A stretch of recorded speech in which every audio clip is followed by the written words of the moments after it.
Guitar stores are a funny place. They have their own implicit rules and social etiquette that patrons are expected to follow, but no one ever really tells you the rules. You only learn them by spending enough time in guitar stores people watching, and learning what not to do is just as, if not more, important as learning what to do. The biggest faux pas someone can commit is playing a forbidden riff from certain songs. Nobody tells you what these songs are. You're just expected to know that you're not supposed to play them. Are there any guitar players here tonight? Okay, I see a couple hands. All right, so for the guitar players out there, what is the number one song you're not supposed to play in a guitar store? Shout it. All right, I heard Smells Like Teen Spirit. I think I heard it in the back. All right, say it together now. Stairway to Heaven. That's the song. You don't play that song. If you play that song in a guitar store, they're not going to tell you to simmer down. They're going to tell you to get out.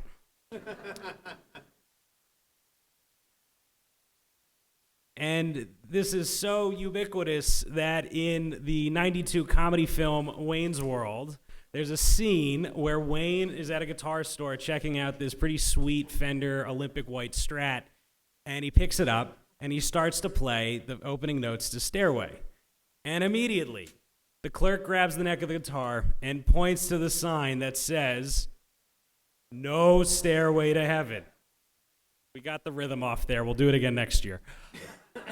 To quote Wayne Campbell, "No stairway, denied."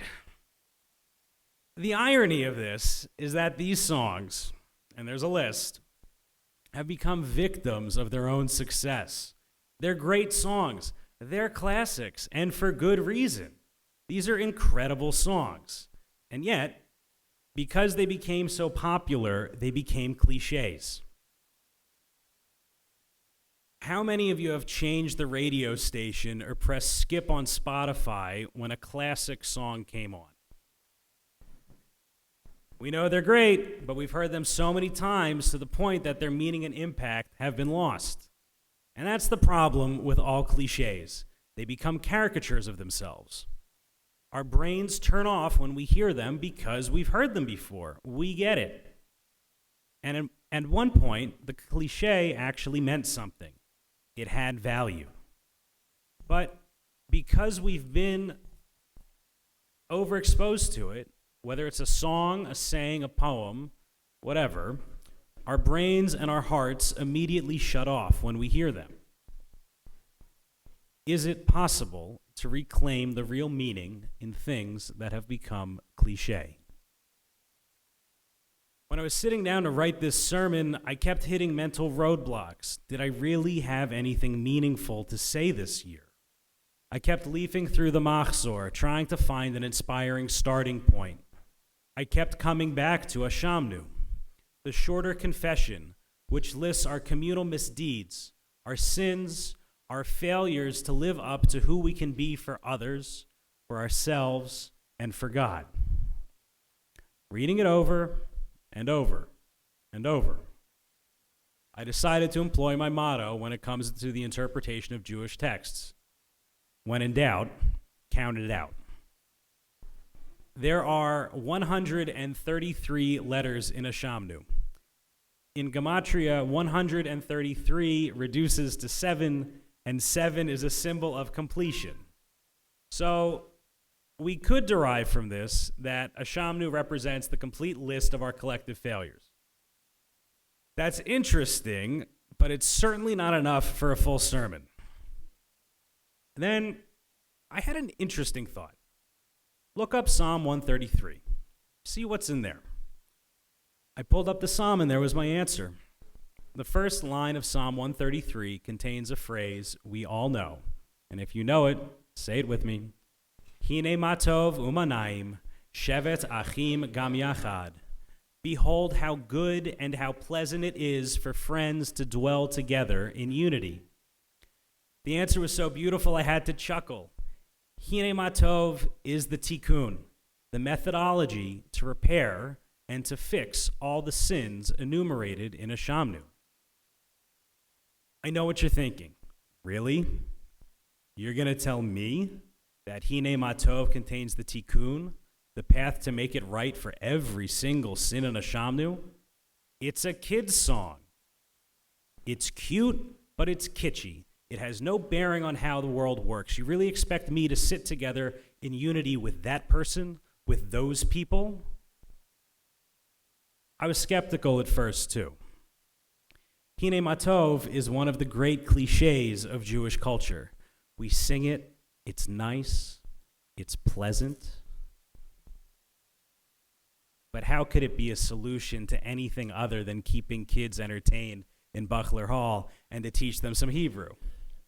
It's our kumbaya. It's an unattainable ideal.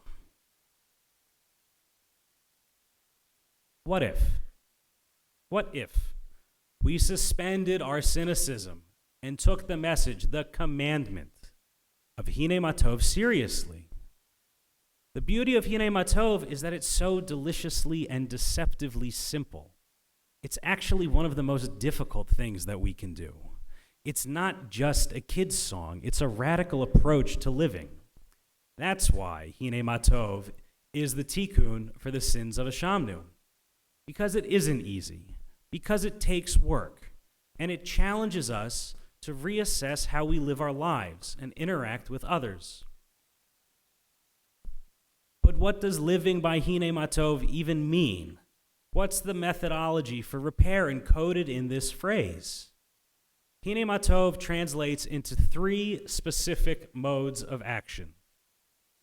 Radical hachnasat orchim, radical hospitality and welcoming. Radical acceptance of the other. Radical forgiveness. Radical hachnasat orchim, radical acceptance of the other. Radical forgiveness. To illustrate each of these modes of action, here are 3 stories of some Hinei Matov moments. This past summer was my last summer working at Ramat Galim in Northern California as Rosh Nachshonim, the unit head for our 16-year-old campers. During this summer, Ramat Galim absorbed Ramah Sports Academy, RSA, and all of its campers. Prior to the summer, RSA had worked with a benefactor connected to the Maccabi games to bring 7 Ukrainian Jewish youth to come to the States as campers. And 4 of the boys were in my Edah, the age group that I led.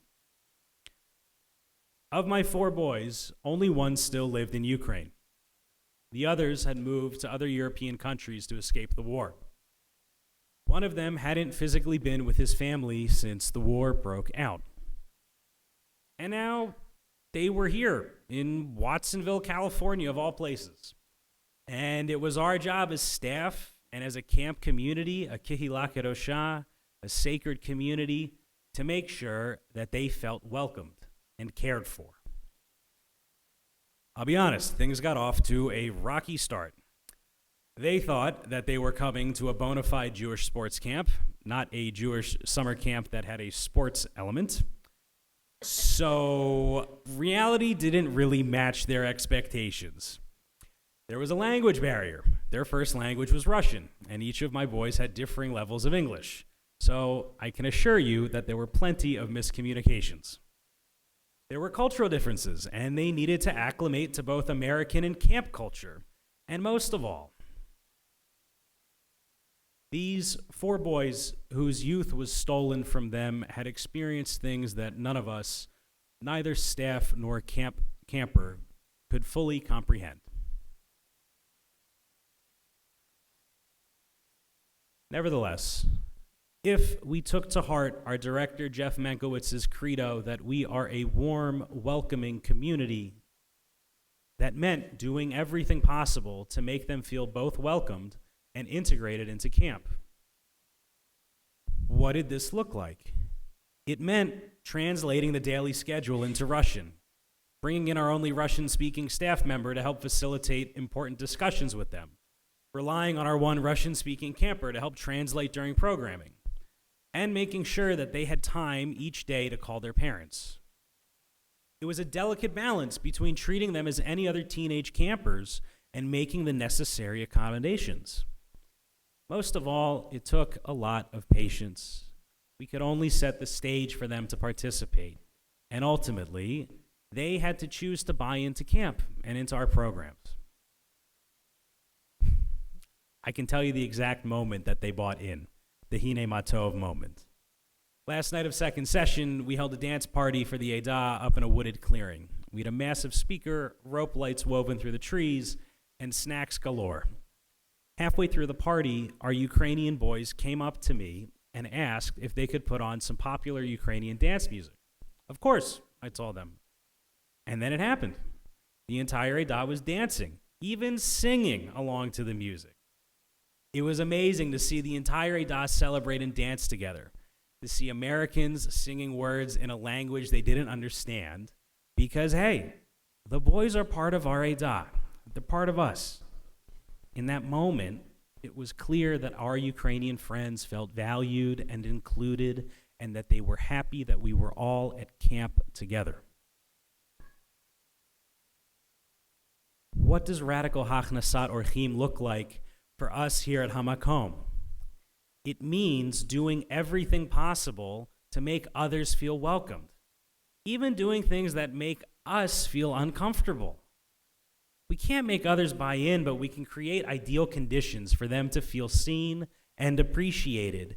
I know it may sound trite, but a good starting point really is to sit next to someone you don't know during services instead of in your usual spot. Or go up to a table of people you don't know at Kiddush and sit with them. But don't stop there. After sitting with them during Kiddush, sitting with them during services, talking with them at Kiddush, look, you could talk with them during davening. I wouldn't recommend it. After you make those first couple interactions, go out on a limb and invite them over for a meal. More people than you think are looking to make more connections, and people are typically more open to meeting new people than we expect. I know how difficult it is to put ourselves out there like that, to push ourselves outside of our comfort zone and branch out of our established social circles. I've spent many summers helping Jewish youth do this at camp across the country, and at one time many centuries ago, at least in terms of camp centuries, I was one of those campers. But this radical welcoming creates a better community, not just for the newcomers, but for the welcomers as well. The health of a community depends not only on the strength of the interpersonal relationships within the community, but also on the community's willingness to welcome new members. How good and how pleasant it is to kibitz together and make new friends. I have another concert story for you this year, but unlike last year's story about Iron Maiden and parking lots, yeah, it was a good one, right? This year, it's a story about Judas Priest and radical acceptance of the other. In November, I had the opportunity to see Judas Priest, another one of my musical heroes. One moment from the show stuck out to me. During one of the songs that night, the visualizer behind the band started to display the symbols of the world's major religions: the Christian cross, the Islamic moon and crescent, the Hindu Om, the Buddhist wheel of Dharma, the Star of David for us, and the other symbols for many of the other major religions. At one point, all the symbols came together on the screen in this kaleidoscopic rotation.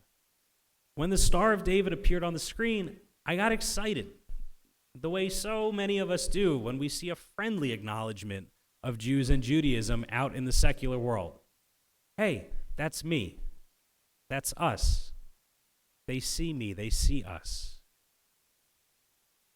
This was right after Kanye West's anti-Semitic tirade, and so the imagery was more than just an impressive visual display to me. Here was a musical group, none of them Jewish, saying, "We see you, and you belong here with everybody else. We stand with you, whoever you are, and whatever you believe." Everyone was represented. Everyone had their place, and everyone belonged. I felt seen and included. There's a reason why this show of solidarity occurred at a Judas Priest concert. Rob Halford, the band's lead singer, the metal god, as he's known in the metal community, had his own experience of being radically accepted. During an interview with MTV in 1998, he publicly came out as a gay man. He wasn't planning on coming out publicly, it just sort of happened. He'd spent decades in the closet, afraid of the potential repercussions of sharing his identity with the world. In his autobiography, Confess, he reflects on the fear that kept him in the closet for so long, writing, "It was the overriding fear that was to limit my existence for decades. What if it got out that I was gay, fans didn't want anything to do with a band fronted by a queer, and it killed Judas Priest stone dead?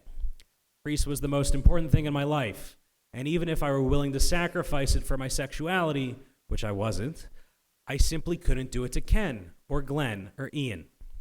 It wouldn't be fair to them. It was my problem, not theirs." He thought it was his problem, and for decades, he suffered alone. Reflecting on when he did come out, he writes, "I had liberated myself from self-imprisonment, and nothing could hurt me again." Guess how the fans responded? He received so many letters from the fans, thanking him for sharing his identity because it empowered them to publicly share their own identities and to live their own truths without fear, that he had to open up another office just to handle the sheer volume of letters. The response he got from the fans was, "Thank you. We love you for who you are. We love your music. Your strength and your honesty have allowed us to be strong and honest about who we are. We're not afraid anymore." Judas Priest and Rob Halford became beacons of hope and acceptance. Hinei Matov means radical acceptance of the other. Such acceptance is a moral imperative. This means embracing people who are different from you, who have different identities, backgrounds, ethnicities, socioeconomic statuses, beliefs, and more. That, in turn, requires us to be open about who we are. It's a radical act to say, "I see you," to say, "You and I are different, but I recognize your humanity. I value the complexity of your identity, and I embrace the fact that we may go through the world differently, but it is our humanity which ultimately connects us." I challenge you to push back against your preconceived notions about people who are different from you. It's human nature to quickly categorize between in-group and out-group, between you and me and us and them. Make the effort to get to know people for who they are, not for who you think they are. A good sermon challenges both listeners and the person giving the sermon. My words don't mean anything if I don't also try to live by what I teach. If I didn't, I'd be a hypocrite. In preparing this sermon, I realized, with the guidance of Rabbi Camrus, that I had failed to live by this motto of Hinei Matov in my own life, and I needed to make things right. I graduated from college 7 years ago. My college graduation coincided with my cousin's high school graduation, so there was a scheduling conflict on my mom's side of the family. That side of the extended family wound up attending my cousin's graduation and were absent from any events that marked mine. I was upset, I was disappointed, and more importantly, I was hurt. I didn't blame my cousin, but I did blame my aunt. I was resentful, and I created a narrative in my head that somehow she stole from what was also my big day. I held on to this resentment. I didn't say anything to her about how I felt, but I let this resentment bury itself into my heart where it festered for 7 years. 7 years I held on to that. Even when she was in LA a few months ago and we went out to dinner and I had the opportunity to make it right, to talk to her about it, about how I felt, I didn't say anything. I let the resentment win. Well, I'm seeing her, so doesn't that count as me moving on? I told myself. Again, I created a narrative to justify my silence. I had the opportunity to make things right, and instead, I chose to hold on to my bitterness. When brainstorming this sermon with Rabbi Cameras, and he'll corroborate this, I shared this story with him, and he said to me,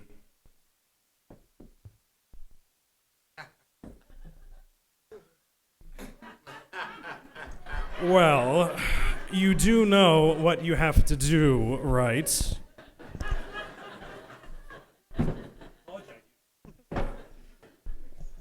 And I kind of looked up like this and went, yeah, you're right. I know what I have to do, okay? You don't have to rub it in. The sermon wasn't going to mean a thing if I didn't do the work I'm asking all of you to do. So, the next day, slight wardrobe adjustment, excuse me. The next day, I called my aunt and I apologized. I apologized for holding on to my resentment, for creating a narrative in my head where she was the bad guy, for squandering the opportunity I had months ago to talk to her about it. I now knew it had nothing to do with me, but because I couldn't let go of the story I told myself, because I was committed to being the one who was wronged, I held on to the story, and all that did was hurt her and hurt me. She'd said she'd wondered if I had been avoiding her these past years, or if I really was just busy. In all honesty, it was a mix of both. She apologized that I had felt this way all these years and was sorry that the family wasn't able to be there for me too. It's not like she needed to apologize for anything. I was in the wrong. And it really was just a situation of bad timing, but still I appreciated the apology. I thanked her for accepting my apology, for letting me make things right, even if it took me a little bit of time, and that I really would like to come visit her and the rest of the family in Florida when I'm able. Hinei means radical forgiveness. It's an incredibly difficult thing to admit that you are wrong. It is difficult to challenge your narrative about a past event. We get so attached to the stories we tell ourselves that challenging them feels like a defeat or a failure, when in fact our failure is holding on to stories that ultimately only divide and alienate us from one another. Radical forgiveness means taking a good, hard look at the stories we tell ourselves, both about other people and about ourselves. It means asking the question, what if I was wrong in that situation, not the other person?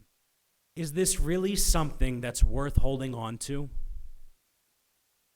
What's it going to cost me to keep these feelings of bitterness? What's it going to cost them? Someday, you're going to get to the point where you realize that it's just not worth holding on to anymore. After that, the next step, and this is the crucial part, is to not just think about it, but actually talk to the other person about it. Share how you felt and hear their side of the story. And yes, it's uncomfortable. And yes, of course, there are certain situations when you're either unable or unwilling to do this. But even in those situations, especially in those situations, we need to ask ourselves, can I forgive? Can I be forgiven? I'm sure, as I've been telling you this story, each of you has been thinking about that one situation that's burrowed itself so deep into your heart that it feels like it's a part of you now. And that to lose it would be to lose a part of yourself. I'm here to tell you that it doesn't have to be a part of you. That's radical forgiveness. Forgiving someone for the wrongs, real or imaginary, of the past, and forgiving yourself for holding on to it for so long.